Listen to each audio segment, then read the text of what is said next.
इस समय हम यूएसबीआरएल की टनल नंबर 1 के अंदर हैं। टनल नंबर 1 को काफी चुनौतीपूर्ण कहा जाता है। आखिरकार इसको इतना चुनौतीपूर्ण क्यों कहा जाता है? तो इसके पीछे जो वजह है, यहाँ पर जो खुदाई की गई है उससे जो चट्टानें निकली हैं, आप देखिए कितनी भुरभुरी हैं। यानी इसमें वो ताकत नहीं है जो अमूमन हिमालय के पहाड़ में होती हैं। यानी तमाम ऐसी चट्टानें जो काफी मजबूत होती हैं, तो ये चट्टानें ऐसी क्यों हैं? इतनी ज्यादा स्ट्रेंथ इसमें क्यों है? नहीं है क्योंकि बड़ी कमजोर चट्टानें हैं और कमजोर चट्टानों में सुरंग खोदना आसान नहीं होता है। और आखिरकार टनल 1 को इतना चुनौतीपूर्ण क्यों कहा जाता है, ये सारी बातें जानने के लिए आइए हम सीधा जियोलॉजिस्ट से बात करते हैं और जानते हैं कि आखिरकार ये इतनी चुनौतीपूर्ण क्यों है। क्या नाम है आपका? और अगर हम इस पूरी जगह की बात करें तो जियोलॉजी के हिसाब से कितनी महत्वपूर्ण जगह है ये? सर, मेरा नाम शिवदीप सिंह जम्वाल है। मैं सीनियर जियोलॉजिस्ट हूँ कोंकण रेलवेज कॉरपोरेशन में। तो सर, अगर हम इस प्रोजेक्ट की इस टनल के बारे में बात करें तो ये बहुत ही ज़्यादा चैलेंजिंग है। क्योंकि इस टनल में हमें जो 376 मीटर का जो स्ट्रेच है, वो एक एमईडी जो मेन बाउंड्री थ्रस्ट है, वो पार्ट है जो कि इंटेंसली क्रस्ट और शेयर्ड डोलोमाइट है, जिसमें हमें टनलिंग करना बहुत ही चैलेंजिंग है, जिसमें हमें बहुत मतलब हमें कठिनाई से हम आगे प्रोग्रेस अचीव कर पा रहे हैं। अच्छा, यहाँ पर पानी बहुत ज्यादा आ रहा है, आखिरकार ऐसा क्यों होता है? सर, ऐसा इसलिए है क्योंकि जो हमारा ये जो स्ट्रेच है, ये पूरा सर्बन लाइमस्टोन है, जिसमें हमें पीछे जो इसके पीछे जो 376 के मीटर के पीछे जो स्ट्रेच है, वो डोलोमाइट है, jointed dolomite. And jointed dolomite is known for this water, क्योंकि वो जॉइंट उसमें जॉइंट्स होते हैं, तो उसमें काफ़ी एक पानी का एक हेड बना रहता है, क्योंकि हमारा यहाँ पे रेनफॉल भी काफ़ी होता है, इवन स्नोफॉल भी होता है हायर रीचेस पे। तो यहाँ पे एक पानी का जो है वो एक हेड बना रहता है, और वहीं उसी के रिस्पेक्ट में जो ये हमारा जो थ्रस्ट पोर्शन है, ये as a impermeable layer behave करता है, जिसने उस पानी को सबको ब्लॉक करके रखा होता है।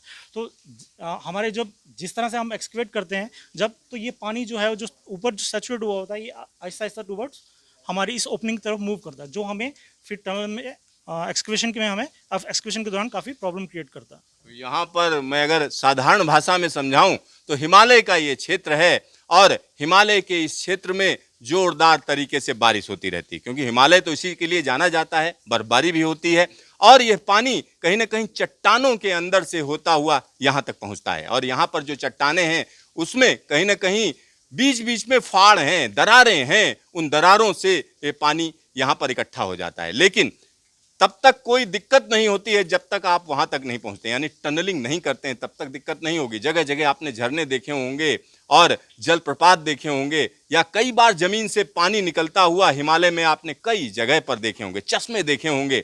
तो ये चश्मे इसी तरीके से निकलते हैं। लेकिन यहां पर क्या हो रहा है कि ऐसी जगह पर जब आप टनल बनाते हैं तो पानी का खतरा जबरदस्त तरीके से बढ़ जाता है, और यहाँ पर ऐसा ही हुआ है और इसी वजह से यहाँ पर प्रोग्रेस काफी स्लो है।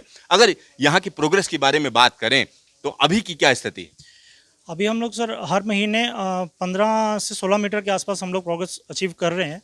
तो जो कि इन कंडीशंस में एक अचीवमेंट ही है, क्योंकि यहाँ पे हमें हर एक पॉइंट हम लोग 0.35 या 0.5 भी अचीव करने के लिए हमें काफ़ी मुश्किलों का सामना करना पड़ता है। अच्छा, यहाँ पर मैं देख रहा था एक खास तरीके का केमिकल भी है जिसका इस्तेमाल कर रहे हैं, साथ ही साथ ये मशीन अगर हम देखें तो ये भी कुछ अलग तरीके की दिख रही है।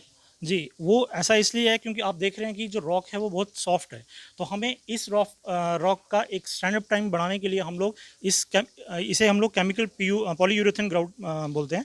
ये केमिकल ग्राउटिंग है जो हम इस रॉक के स्ट्रेंथ को बढ़ाने के लिए करते हैं, ताकि इसका स्टैंड अप टाइम बढ़े, जो हमें ये प्रोग्रेस करने में हेल्प करे, हम लोग अपना जो भी सपोर्ट स्ट्रक्चर है वो कंप्लीट कर सकें। तो क्या ये यूएसबीआरएल का जो ये हिस्सा है, क्या कहीं और भी एमबीटी से होकर गुजरता है? नहीं, यहाँ तो नहीं है, लेकिन जो संगलदान वाला एरिया है वहाँ पे भी हमें कुछ थ्रस्ट पार्ट मिल रहा है। जो संगलदान वाला एरिया है वहाँ पे भी थ्रस्ट है। तो यहाँ आप समझिए, हिमालय की जियोलॉजी समझना जरूरी है। जरूरी क्यों है कि अगर इस प्रोजेक्ट को पूरा किया जाना है तो कहीं ना कहीं हिमालय की प्रकृति को समझना पड़ेगा, नेचर को समझना पड़ेगा, और नेचर के लिहाज से, नेचर के हिसाब से ही आपको चलना पड़ेगा। तो यही स्थिति यहां पर है, क्योंकि इंजीनियर तो चाहते हैं कि काम जल्दी से जल्दी पूरा हो, पूरी ताकत लगाए हुए हैं, लेकिन हिमालय चाहता है कि आप सावधानी से आगे बढ़ें, और इतनी सावधानी से आगे बढ़ें कि आपको दिक्कत ना हो, कोई दुर्घटना ना हो। और यही वजह है कि टनल 1 के अंदर जो काम है उसकी प्रोग्रेस स्लो है, लेकिन अब उम्मीद बढ़ गई है, क्योंकि अब सिर्फ 80-82 मीटर का हिस्सा बचा हुआ है जिसको खोदा जाना है। जब आर पार हो जाएंगे उसके बाद टनल 1 का काम और तेजी पकड़ लेगा, और ऐसी उम्मीद की जा रही है कि दिसंबर तक का टारगेट दिया गया है, लेकिन ऐसी उम्मीद कर सकते हैं कि 2024 में मार्च तक यहां पर हम कह सकते हैं कि ट्रैक बिछ चुका होगा। कैमरामैन हीरा मंडल के साथ Siddharth, news station, tunnel number 1, USBRL।